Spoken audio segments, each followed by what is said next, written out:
Hello, and welcome. Today we are diving into the engine room of information systems operations, job scheduling, and production process automation. In modern IT environments, manual processing is inefficient and risky. We rely on automated scheduling to ensure critical tasks like backups, payroll, and data transfers happen correctly and on time. We will explore how these systems work, why they are essential for consistency, and how to audit them effectively. Let's start with the basics.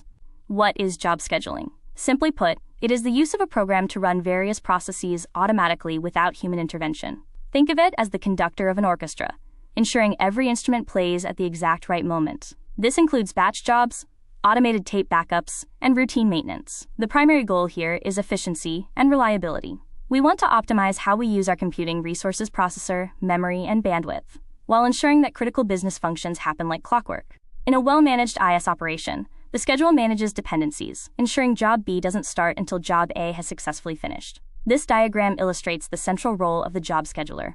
It sits at the heart of IS operations. Based on specific triggers, like a set time or a prerequisite event, it initiates various streams: batch processing, system backups, and data maintenance. Notice how all these distinct paths feed into a centralized result logs repository. This centralization is key for monitoring and auditing, which we will discuss later.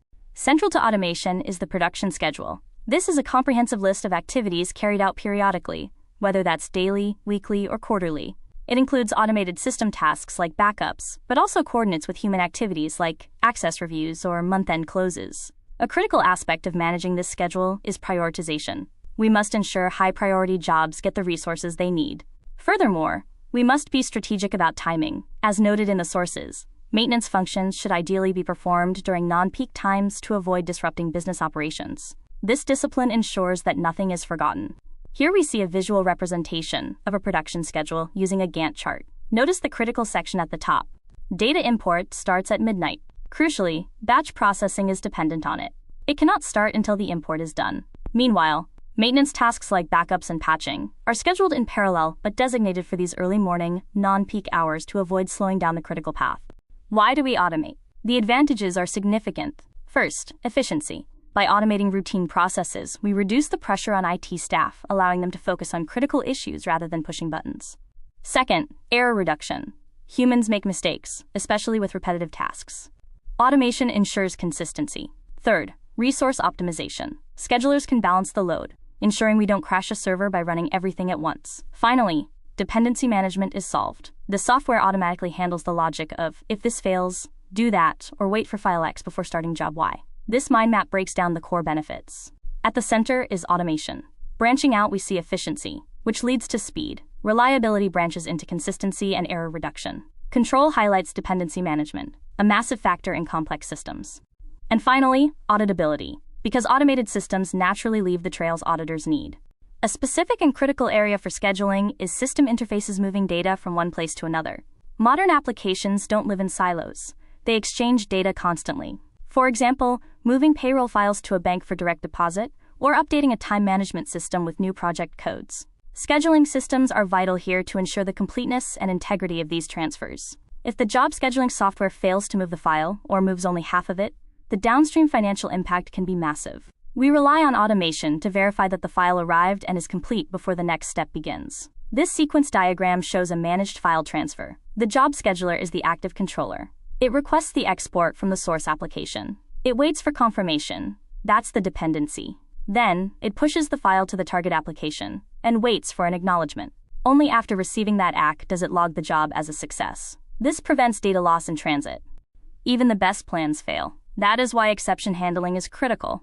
IT personnel must be trained to recognize exceptions and errors. When a scheduled job fails, the system must detect it immediately. Sophisticated schedulers can attempt an auto restart or trigger a cleanup script. If that doesn't work, it must alert human operators. As auditors, we verify that job completion status is monitored and that appropriate action is taken on failed jobs. Ignoring a red light on the dashboard is not an option in IT operations. This state diagram tracks a job's life. It starts running. If it succeeds, great. If it hits failure, it moves to auto retry. The logic checks. Have we retried less than 3 times? If so, try again. If we hit the limit, it escalates to a critical alert. This forces manual intervention by an operator before the process can close. This logic prevents infinite loops of failure. Advanced automation leads us to the concept of lights-out operations. This refers to a facility where the control room or data center is unmanned. The lights are literally off because no one is home. These environments rely entirely on the job scheduling and automation tools we've discussed. The benefits are significant. Removing people reduces the risk of accidental error, physical tampering, and even environmental contaminants like dust. In this model, staff manage the systems remotely, entering the physical space only for hardware repairs. The diagram visualizes the separation. On the left, we have the lights-out data center. It's a dark box containing the hardware. On the right is the remote ops center where the humans sit. They interact via the management console, sending commands across the network. There is no direct human interaction inside the data center during normal operations. Automation is powerful, which means it must be secured. We need strict controls over the scheduling system itself. Who has the authority to change the schedule? We must define approval roles for scheduling or prioritizing jobs. We cannot have an operator arbitrarily delaying the payroll job. We also need segregation of duties. The person writing the script should be the one scheduling it for production without oversight. Finally, every job must generate an audit trail. We need to know who set it up, when it ran, and if it finished successfully. This class diagram defines the security relationships. The scheduler class controls the job. Crucially, look at the connections to audit log. Both the scheduler, when a user changes something, and the job, when it runs, must write to the audit log. This ensures that both human actions and system executions are permanently recorded. Finally, how do we audit this? As an IS auditor, your goal is to verify that the engine is running correctly. You start by reviewing the documented procedures. Are they up to date? You verify that an audit trail is captured for each job. You look for evidence that failed jobs were actually noticed and fixed. This is the follow-up. You also check the schedule itself for logical conflicts.